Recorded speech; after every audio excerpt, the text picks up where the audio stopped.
মানবাধিকার আইনে গুম, নির্যাতন ও আয়নাঘর নিয়ে তদন্তে কমিশন সুস্পষ্ট ক্ষমতা দেওয়ার সুপারিশ টিআইবির। পাশাপাশি রাখতে বলেছে আইন শৃঙ্খলা বাহিনীর বিরুদ্ধে স্বাধীন তদন্তের ব্যবস্থা। এছাড়া আপিল বিভাগের একজন বিচারপতিকে প্রধান করে দুজন এমপি ও ইউজিসির সদস্য নিয়ে বাছাই কমিটি গঠনের প্রস্তাবও দিয়েছে তারা। জাতীয় মানবাধিকার কমিশন আইনের খসড়া নিয়ে টিআইবির পর্যালোচনা সভা। এতে দলীয় ব্যক্তিদের না দিয়ে বাছাই কমিটির মাধ্যমে কমিশন গঠনের পরামর্শ দেন বক্তারা।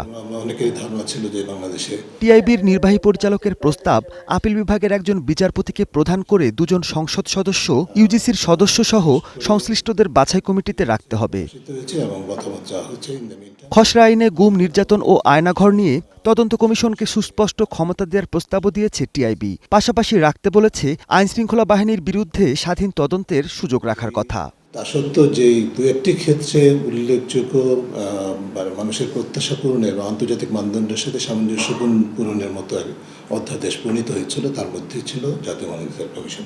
নতুন কমিশন ব্যর্থ হলে সরকারের ভোগান্তি বাড়বে বলেও মনে করে টিআইবি। তাই একটি স্বাধীন মানবাধিকার কমিশন গঠনের উপর জোর দেন ডক্টর ইফতেখারুজ্জামান। আশা করব তারা সেই আমাদের প্রত্যাশাগুলো বিবেচনায় নেবেন। Mahmudul Hasan, star news, Dhaka.